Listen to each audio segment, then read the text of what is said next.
Pernah tidak kamu tanda tangan sesuatu yang kamu anggap cuma formalitas lalu beberapa waktu kemudian kamu sadar hidup kamu pelan-pelan diambil alih olehnya? Bayangin ada satu aplikasi di ponsel kamu yang janjiin karir naik, uang lancar, nama kamu dikenal, tapi sebagai gantinya kamu harus nurut sama semua perintah yang muncul di notifikasi tanpa kecuali.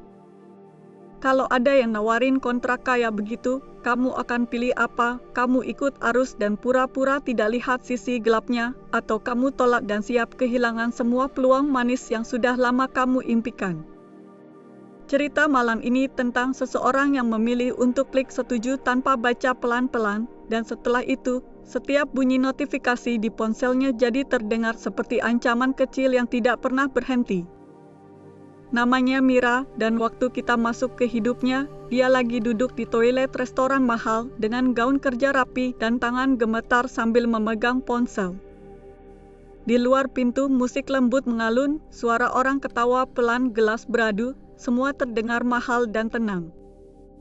Di dalam bilik sempit itu, dada Mira berdebar keras, keringat dingin di punggungnya, dan matanya terpaku ke satu notifikasi yang baru saja muncul.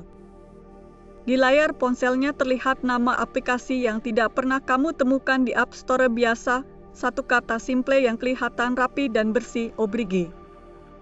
Di bawah nama aplikasi itu ada pesan pendek yang hampir bikin dia muntah. Pesannya bilang bahwa dia punya 3 jam untuk mengkhianati satu-satunya orang yang masih percaya kalau dia sebenarnya punya hati yang baik. Sebelum kita baca isi tugas gila itu, kita mundur sedikit ke belakang, supaya kamu tahu bagaimana satu aplikasi bisa pelan-pelan mengatur kapan seseorang tidur, kapan dia bohong, dan kapan dia menghancurkan orang lain demi rasa aman yang palsu. Beberapa bulan sebelum adegan toilet itu, Mira cuma seorang manajer media sosial yang kecanduan angka. Dia bekerja untuk beberapa influencer dan brand, ngurus jadwal upload, strategi drama ringan, dan susunan caption yang bikin komentar penuh api tapi tetap terlihat aman. Dari luar, hidupnya kelihatan keren, laptop di kafe, ponsel 2 biji, selalu sibuk, selalu ada meeting. Dari dalam, dia seperti orang yang lari di treadmill kencang, capek tapi tidak pernah maju jauh. Dari kecil, dia dapat pesan yang sama berulang-ulang, kalau kamu tidak sempurna, kamu memalukan. Satu kesalahan kecil saja cukup bikin semua orang kecewa, dan menurutnya, kalau ada sesuatu yang hancur di sekitarnya, pasti itu salahnya. Pola pikir itu terbawa sampai dewasa, dan dunia digital cuma kasih baju baru buat ketakutan lamanya. Sekarang yang menilai dia bukan cuma keluarga atau guru, tapi juga angka view, like, dan komentar yang bisa turun kapan saja. Di tengah semua itu, ada satu orang yang bikin hidupnya terasa sedikit lebih hangat, seorang influencer muda bernama Lia. Lia adalah clean sekaligus temannya, wajahnya yang ceria, dan caranya bercanda sering jadi satu-satunya alasan Mira masih bisa ketawa di tengah deadline yang tidak ada akhir. Kalau kamu capek, stop dulu, angkat tidak kemana-mana, kamu bukan mesin. Lia sering ngomong seperti itu sambil menyeruput kopi dan menendang pelan kaki Mira di bawah meja. Tapi buat Mira, kalimat itu terdengar manis sekaligus berbahaya, karena di kepalanya selalu ada suara lain yang bilang kalau kamu berhenti, orang lain akan ambil posisimu. Malam yang mengubah hidupnya dimulai dari satu email yang kelihatan biasa. Subjeknya terlihat sopan dan profesional, undangan kerjasama dari agensi manajemen reputasi internasional. Mira awalnya mengira itu cuma spam pintar, tapi di dalamnya ada data-data yang tidak mungkin dimiliki orang luar. Di sana ada grafik perkembangan kliennya, rumor kecil yang belum sempat bocor, dan rencana kampanye yang hanya dibicarakan di ruangan tertutup. Email itu mengundang dia ke pertemuan privat di sebuah lounge hotel, dengan nada yang tidak memaksa tapi juga tidak memberi ruang untuk tidak penasaran. Pada hari pertemuan, Mira datang dengan blazer favoritnya, mencoba terlihat percaya diri walau telapak tangannya basah. Di sudut lounge, seorang pria menunggu dengan senyum ramah dan tablet di tangan, dia memperkenalkan diri sebagai Arman. Terima kasih sudah datang, Aku sudah lama memperhatikan cara kamu bekerja. Kamu cukup istimewa di dunia yang isinya orang gampang panik. Mira duduk dan berpura-pura santai, padahal dari nada suaranya jelas kalimat itu bukan sekadar pujian, tapi juga pengingat halus bahwa dia sudah lama diawasi. Kamu tahu sendiri, sekarang persaingan keras, satu rumor salah bisa habiskan karir orang dalam satu malam, sedangkan kamu sebenarnya punya potensi lebih besar dari sekadar pemadam kebakaran digital. Arman menyentuh layar tabletnya, dan grafik-grafik cantik bermunculan, menunjukkan bagaimana satu rumor bisa diangkat atau dimatikan seperti lampu kalau kamu pegang switch yang tepat.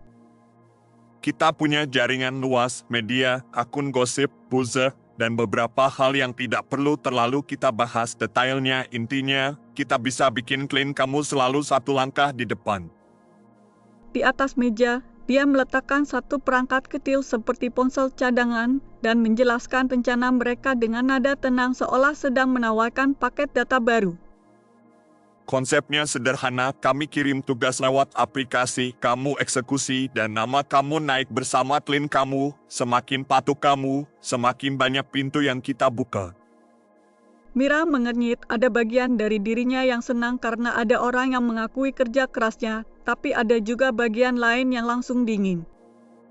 Dia bertanya pelan apakah tugas-tugas itu akan melanggar hukum. Kami tidak akan menyuruh kamu melakukan hal yang benar-benar melanggar hukum, tapi kamu tahu sendiri garisnya kadang tidak selalu jelas. Jawaban itu rapi, tapi sengaja kabur, cukup aman di permukaan, cukup menakutkan buat orang yang berpikir terlalu lama. Di titik ini Mira bisa bangun dan pergi, tapi Arman belum memainkan kartu terkuatnya. Kalau kamu tidak ambil tawaran ini, aku tidak apa-apa. Tapi jujur saja, ada beberapa brand yang sudah mulai melihat manajer lain, dan mereka juga tidak keberatan kerja dengan kami. Kalimat itu menyentuh luka lama yang Mira simpan sejak remaja, rasa takut diganti, rasa takut membuat orang kecewa. Dia menatap layar tablet yang menunjukkan daftar nama kandidat manajer lain, dan di sudut ada namanya sendiri, dengan keterangan potensi besar tapi mudah digeser. Perutnya terasa kosong, seperti waktu dia dulu dimarahi guru karena lupa mengumpulkan tugas kelompok dan teman-temannya menatap tajam. Suara itu muncul lagi di kepalanya, kalau kamu tidak ambil kesempatan ini, kamu akan menyesal seumur hidup. Arman menggeser satu dokumen ke arahnya, kontrak digital dengan tulisan halus di bagian bawah yang sebagian besar ia baca sekilas. Ada satu pasal yang sebenarnya layak dibaca 3 kali, tapi otaknya sudah keburu penuh rasa takut dan keserakahan yang dibungkus kata peluang. Pasal itu intinya bilang, semua tugas yang dikirim via aplikasi bernama Oblige harus dipatuhi, tidak peduli jam berapa, tidak peduli situasi apa, kalau tidak konsekuensinya bisa menyentuh klien, nama, dan semua hasil kerja selama ini. Mira menandatangani dengan ujung jarinya di layar, dan saat itu juga, dia sebenarnya tanda tangan hal lain, versi digital dari kalimat lama, kalau ada yang hancur, pasti salahku. Setelah itu, Arman memasang aplikasi Oblige di ponsel kerjanya, ikon kecil yang bersih dan polos, seperti aplikasi kalender tambahan. Mulai hari ini, hidup kamu akan sedikit lebih mudah, selama kamu tidak terlalu banyak bertanya. Mira tertawa kecil, entah karena gugup atau mencoba meyakinkan diri sendiri bahwa ini hanya kerjasama modern yang sedikit agresif. Tugas-tugas pertama datang seperti permainan ringan, aneh disinilah pola kecanduan halus itu mulai terbentuk. Notifikasi pertama muncul malam-malam, ketika Mira sedang setengah tertidur di sofa dengan laptop terbuka. Tugasnya sederhana, mengatur agar 2 kliennya terlihat sedikit bersaing di media sosial, bikin caption yang bisa dibaca sebagai candaan, tapi juga bisa memicu kubu fan yang gampang tersulut. Mira ragu sebentar, tapi tugas itu terasa aman, semua orang suka drama kecil, dan hasil akhirnya engagement naik 2 kali lipat. Dalam satu malam, tim Meline penuh dengan debat dukungan, olok-olok, dan di akhir kampanye, brand senang, angka naik, bonus mengalir. Rasa bersalah di sudut hatinya muncul sebentar, tapi tertutup oleh rasa lega dan puas. Otaknya mencatat pola sederhana, patuh terhadap tugas, hasilnya manis, rasa takut turun, rasa aman naik. Tidak lama setelah itu, notifikasi kedua muncul, kali ini tentang pesaing kliennya. Tugasnya menyuruh dia mengirim potongan informasi tertentu ke sebuah akun gosip yang sudah punya jutaan pengikut. Informasi itu tidak sepenuhnya bohong, tapi juga sengaja dipotong agar terlihat lebih buruk daripada kenyataan.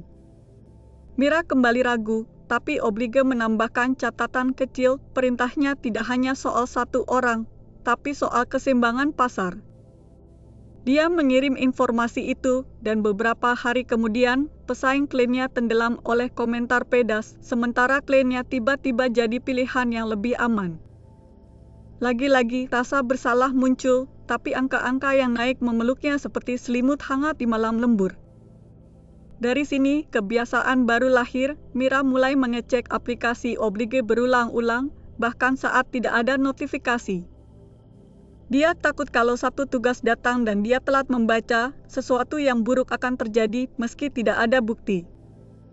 Ini bukan sekadar profesionalisme, ini sudah seperti doa terbalik, bukan menenangkan, tapi menyiksa, dan hanya berhenti kalau dia membuka aplikasi itu dan melihat belum ada tugas baru. Di tengah semua itu, dia tetap jadi orang yang tidak tahu apa-apa dan tetap memeluk Mira dengan kata-kata sederhana yang terdengar salah waktu. Aku percaya kamu tidak akan jual aku cuma demi angka, kamu bukan orang kaya gitu.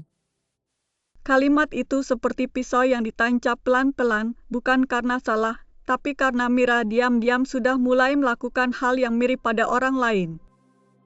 Oblige mulai menaikkan level permainannya. Tugas-tugas baru tidak lagi hanya menyentuh orang asing, tapi mengatur jarak antara Mira dan Lia.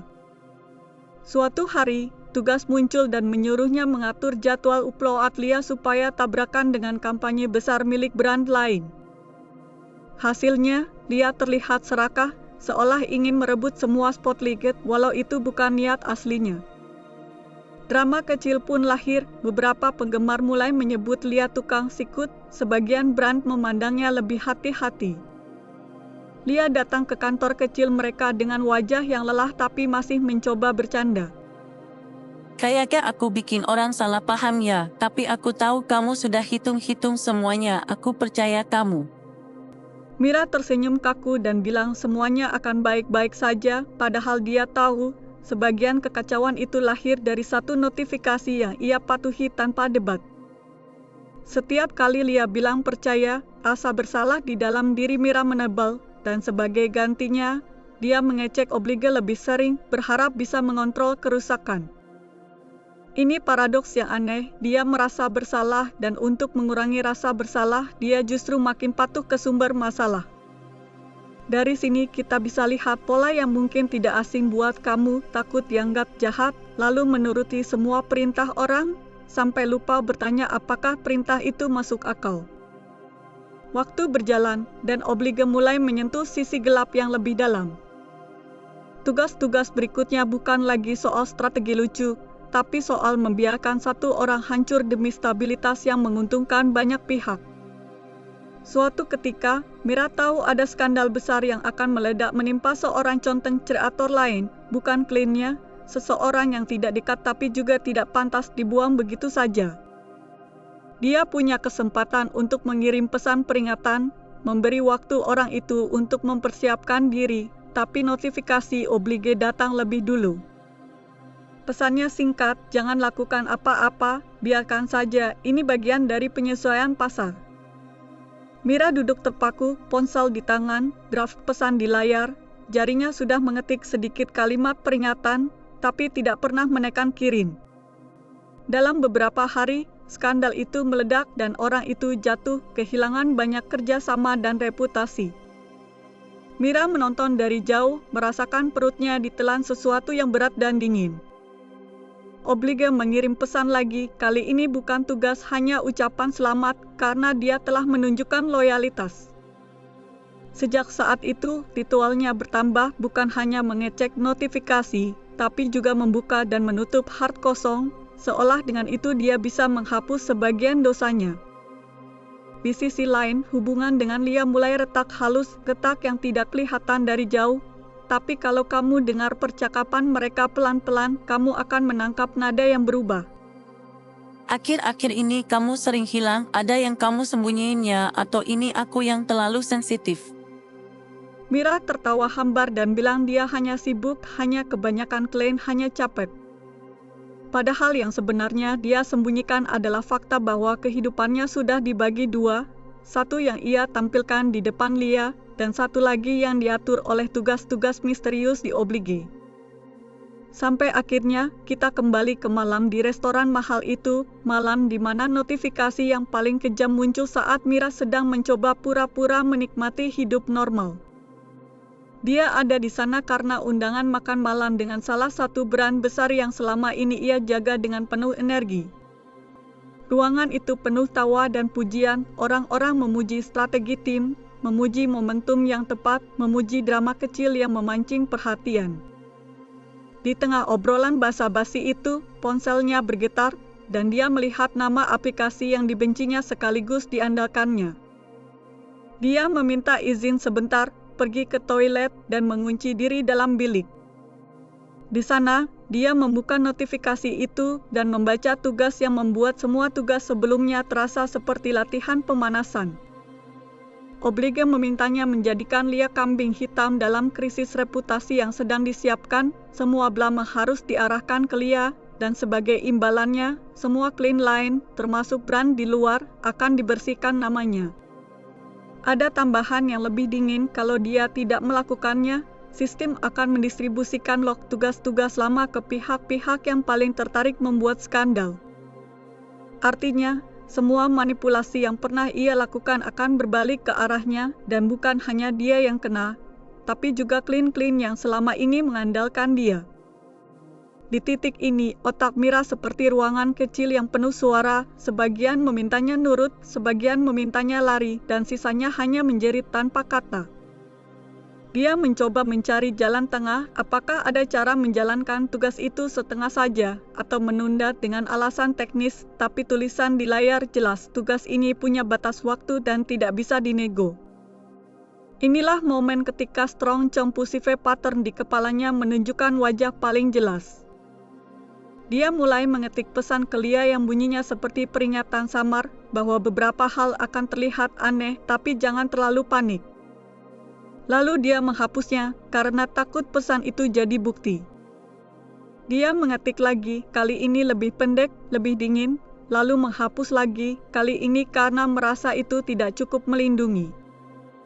Dia membuka hat Lia berkali-kali tanpa mengirim apapun dan setiap kali menutup, rasa bersalah bertambah tebal.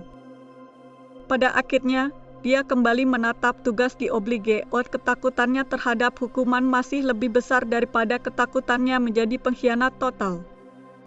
Malam itu, dia mulai mengeksekusi rencana yang pelan-pelan akan menempatkan Lia di garis tembak. Beberapa hari kemudian, skenario itu berjalan, konten-konten tertentu diatur, komentar-komentar tertentu didorong, dan narasi yang muncul di luar adalah bahwa Lia terlalu ambisius, terlalu licik, dan terlalu haus spotlight. Mira menonton semuanya terjadi seperti seseorang yang menonton rekaman kecelakaan yang dia sendiri pasang jebakannya. Lia datang ke kantor kecil mereka dengan mata bengkak dan suara serak, mencoba tertawa tapi terdengar pecah.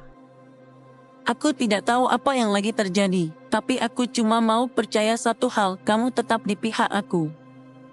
Kata-kata itu menghantam Mira lebih keras daripada semua ancaman dari Oblige. Sejak hari itu, paranoid Mira tumbuh seperti cabang yang tidak terkendali. Dia mulai merasa kamera di kantor selalu menatapnya, merasa semua hak bisa disadap, merasa Arman bisa muncul kapan saja dengan data baru. Dia mencuci tangan setiap kali selesai menjalankan tugas, seolah rasa bersalah bisa hilang kalau tangannya bersih. Dia mengulang kalimat yang sama di kepala, aku tidak punya pilihan, aku tidak punya pilihan, padahal setiap hari dia tetap memilih. Pada suatu malam, saat semuanya sudah terlalu berat, Oblige mengirim tugas 73, tugas yang membuat semua tugas sebelumnya terlihat kecil. Tugas itu memintanya mengirim rekaman suara pribadi Lia, potongan percakapan jujur yang bisa dipelintir menjadi bukti bahwa Lia berbahaya dan manipulatif. Kalau rekaman itu dipakai, cerita di luar akan sepenuhnya berubah dan Lia tidak akan punya ruang untuk membela diri. Mira duduk di kamar gelap dengan ponsel menyala di depan wajahnya, jemarinya gemetar di atas tombol kirim. Ini titik terendah dalam perjalanan hidupnya. Rasa bersalah dan rasa takut menari di lehernya seperti dua tangan yang saling berebut. Di tengah kepanikan itu, ada satu pikiran kecil yang tiba-tiba muncul, sesuatu yang selama ini tenggelam oleh kebiasaan untuk selalu menghindari rasa bersalah. Pikiran itu sederhana, setiap kali dia berkata aku tidak punya pilihan, sebenarnya dia lagi membela pilihannya sendiri. Dia ingat masa kecilnya ketika satu kesalahan membuat satu kelas kena marah dan bagaimana dia menerima semua itu sebagai bukti bahwa dia adalah sumber semua bencana. Sekarang, dia melihat pola yang sama, bedanya, skala bencananya lebih luas dan korbannya bukan lagi teman sekelas, tapi orang-orang yang percaya padanya. Untuk pertama kalinya, dia mempertanyakan logika lama di kepalanya, apa benar dunia akan hancur kalau dia tidak mengikuti satu perintah. Setelah duduk lama, dia mengambil keputusan yang bagi banyak orang mungkin kelihatan kecil, tapi buat dirinya seperti melompat dari gedung. Dia memutuskan untuk melanggar tugas itu secara sadar. Dia tidak mengirim rekaman suara Lia. Sebagai gantinya, dia membuka hat Lia dan akhirnya mengirim satu kalimat yang jujur. Aku sudah lama melakukan hal-hal yang menyakiti kamu tanpa kamu tahu, dan aku tidak mau tambah satu lagi. Dia membaca pesan itu, lama tidak membalas, lalu akhirnya mengajak bertemu. Di pertemuan itu, mereka duduk berhadapan, udara di antara mereka penuh hal yang belum diucapkan. Jadi selama ini kamu yang ngatur semua drama yang jatuhnya ke aku. Mira menunduk dan mengakui sebagian besar perannya. Dia tidak menyebut nama Oblige atau Arman secara detail, tapi cukup untuk Lia mengerti bahwa pengkhianatan itu bukan kebetulan. Aku pikir selama ini aku cuma korban algoritma, ternyata aku juga korban orang yang paling aku percaya. Dia marah dan hancur dan dia punya hak penuh untuk itu. Kamu selalu bilang kamu tidak punya pilihan, padahal kamu memilih aku jadi korban cadangan setiap hari. Kalimat itu seperti cermin yang tidak bisa lagi dipecahkan. Ia menampilkan versi Mira yang tidak bisa ia sangkal. Setelah percakapan itu, dia pergi tanpa memeluk, tanpa janji akan kembali, hanya meninggalkan ruang kosong yang selama ini tertutup oleh kesibukan dan notifikasi. Beberapa saat kemudian, Oblige mulai mengirim serangkaian pesan ancaman yang nada formalnya terasa lebih dingin daripada makian. Mereka mengingatkan pasal-pasal kontrak, menyebut kata pelanggaran, konsekuensi, dan distribusi data. Kamu sudah tahu dari awal, segala kerjasama punya risiko. Kalau kamu tidak lagi patuh, kami juga tidak wajib melindungi kamu. Mira membaca semuanya, tapi sesuatu di dalam dirinya sudah tidak ingin menari dengan ritme yang sama. Dia menaruh ponselnya di laci, menutupnya, dan untuk pertama kalinya dalam waktu yang entah berapa lama, dia membiarkan notifikasi lewat tanpa dilihat. Rasanya bukan lega langsung, lebih seperti mual dan pusing yang campur, tapi di dalamnya ada sedikit ruang kosong yang bersih. Dalam beberapa hari, sebagian ancaman Oblige terbukti, ada email mencurigakan, ada percakapan yang bocor, beberapa klaim mempertanyakan keanehan masa lalu. Mira memilih jalan yang jauh lebih melelahkan daripada pura-pura tidak tahu. Dia mendatangi beberapa klien, menjelaskan secara jujur sebagian peran kotornya. Ada yang langsung memutus kontrak, ada yang marah, ada yang diam. Tapi di antara semua reaksi itu, ada satu hal yang tidak terjadi, dunia tidak langsung kiamat. Pelan-pelan, skrip lama di otaknya mulai retak, skrip yang bilang kalau dia tidak menyelamatkan semua orang, semuanya akan hancur total. Di tengah semua kekacauan, tugasnya sebagai manajer media sosial pelan-pelan menghilang, satu persatu hubungan profesionalnya lepas dan kesepian baru menunggu di depan pintu. Namun di kesepian itu, dia menemukan satu hal yang sebelumnya tidak pernah ia punya, kemampuan untuk tidak langsung menjawab semua panggilan yang masuk ke hidupnya. Waktu berlalu, dan nama Mira pelan-pelan tenggelam dari percakapan industri, tapi bukan berarti dia berhenti bermain dengan cerita. Dia mulai membuat satu kanal anonim di internet, bukan untuk menaikkan brand, tapi untuk menceritakan semua hal yang pernah dia lihat dibungkus sebagai kisah orang lain.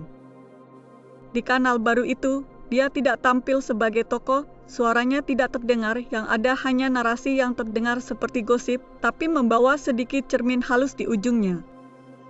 Kalau kamu perhatikan baik-baik, gaya ceritanya pelan-pelan menguliti kontrak-kontrak tak tertulis yang banyak orang hidupi tanpa sadar. Kontrak seperti, aku harus selalu siap, aku tidak boleh menolak, aku wajib menyenangkan semua orang, kalau tidak, aku orang jahat. Dan mungkin tanpa kamu sadari, cerita yang baru saja kamu dengar barusan lahir dari tangan orang yang dulu pernah tanda tangan satu kontrak digital, lalu butuh waktu lama untuk berani melanggar satu tugas kecil. Sekarang, sebelum kita tutup, aku mau ajak kamu lihat sesuatu di diri kamu sendiri, bukan di Mira, bukan di Lia, bukan di Arman. Coba kamu tanya pelan-pelan, ada tidak kontrak tak tertulis di hidup kamu, aturan keras di kepala yang tidak pernah kamu sepakati secara sadar? Misalnya, kalau kamu tidak langsung balas pesan, kamu orang jahat, kalau kamu tidak selalu ada untuk semua orang, kamu egois, kalau kamu tidak ikut arus, kamu pecundang. Kontrak-kontrak seperti itu tidak muncul di email, tidak butuh tanda tangan digital, tapi efeknya bisa sama beratnya dengan aplikasi yang mengirim tugas sepanjang malam. Bedanya, kontrak ini bisa mulai kamu langgar hari ini, pelan-pelan, dengan satu langkah kecil yang mungkin dari luar tidak kelihatan dramatis. Langkah kecil itu bisa sesederhana tidak membuka notifikasi selama beberapa menit, bilang tidak sekali saja saat tubuh kamu sudah tidak kuat, atau mengakui bahwa kamu juga berhak membuat pilihan yang tidak memuaskan semua orang. Setelah kamu dengar cerita tentang Mira dan Oblige, mungkin kamu sadar bahwa racun paling kuat bukan selalu datang dari luar, tapi dari cara kita percaya bahwa kita tidak punya pilihan. Padahal, bahkan waktu kita memilih untuk patuh total itu juga pilihan, dan di titik tertentu kita bisa memilih untuk berhenti, walaupun harganya adalah kehilangan cerita mulus tentang diri kita sendiri. Jadi pertanyaan awalnya masih sama, kalau ada kontrak yang kasih kamu semua yang kamu mau, tapi pelan-pelan ambil cara kamu melihat diri sendiri, kamu akan pilih tetap tanda tangan, atau mulai belajar hidup dengan kehilangan beberapa hal, demi bisa tidur dengan kepala sedikit lebih ringan. Terima kasih sudah bertahan sampai akhir cerita ini, karena jujur saja, tidak semua orang punya sabar untuk ikut tenggelam ke dalam kepala orang lain selama ini. Kalau kamu merasa cerita barusan menyentuh sedikit sesuatu di dalam diri kamu, atau setidaknya menghibur kamu di tengah hari yang melelahkan, jangan lupa kasih tanda suka di video ini. Kamu juga bisa tekan tombol subscribe di kanal Emas dan Duri supaya kamu tidak ketinggalan cerita-cerita lain yang akan datang. Aku juga senang sekali kalau kamu mau isi kolom komentar, cerita sedikit tentang kontrak tak tertulis apa yang selama ini kamu rasakan di hidup kamu.